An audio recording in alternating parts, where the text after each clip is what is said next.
പരമ്പരാഗത സർക്കാർ ഉദ്യോഗസ്ഥർ നേരിട്ട നീതികേടിന്റെ ഏറ്റവും വലിയ പാഠമായിരുന്നു ADM നവീൻ ബാബുവിന്റെ മരണം. നവീൻ ബാബുവിന്റെ മരണത്തിലെ പുനരന്വേഷണത്തിന് അനുബന്ധ കുറ്റപത്രത്തിന്റെ പകർപ്പ് പുറം ലോകം കണ്ടിരിക്കുകയാണ്. പെട്രോൾ പമ്പ് ഉടമ TV പ്രശാന്തന്റെ ബാങ്ക് വിവരങ്ങൾ അനുബന്ധ കുറ്റപത്രത്തിൽ ഉണ്ട്. നവീൻ ബാബുവിന്റെ ഔദ്യോഗിക വസതിക്ക് സമീപത്തെ CCTVയുടെ മുഴുവൻ ദൃശ്യങ്ങളും അന്വേഷണ സംഘം കുറ്റപത്രത്തിൽ ഉൾപ്പെടുത്തിയിട്ടുണ്ട്. അനുബന്ധ കുറ്റപത്രം കോടതി ഇന്ന് പരിഗണിക്കും. കുടുംബത്തിന്റെ 4 ആവശ്യങ്ങളിലാണ് കോടതി തുടർ അന്വേഷണത്തിന് ഉത്തരവിട്ടിരിക്കുന്നത്.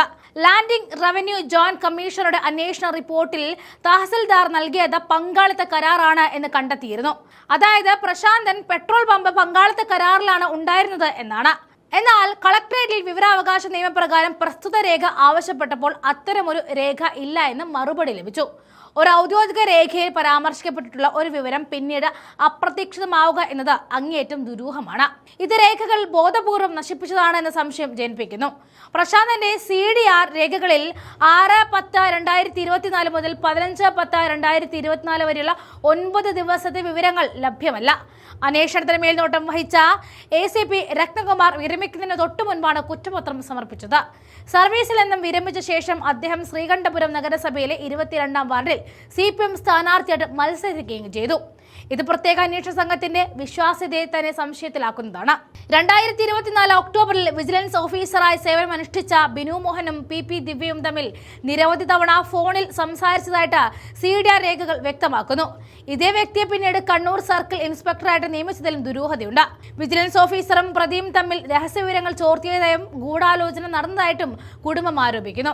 അതുകൊണ്ട് കാണാതായ പങ്കാളിത്ത രേഖ കോടതിയിൽ ഹാജരാക്കാൻ ഉത്തരവിടുക, പ്രശാന്തന്റെ ഫോൺ CDR രേഖകൾ സേവനദാതാവിൽ നിന്നും നേരിട്ട് വിളിച്ചു വരുത്തുക, മുൻ ACP രത്നകുമാർ, ബിനു മോഹൻ എന്നിവരുടെ പങ്കിനെക്കുറിച്ച് കൃത്യമായ അന്വേഷണം നടത്തുക എന്നിവയാണ് കുടുംബം കോടതിക്ക് മുന്നിൽ ഉന്നയിക്കുന്ന പ്രധാന ആവശ്യങ്ങൾ.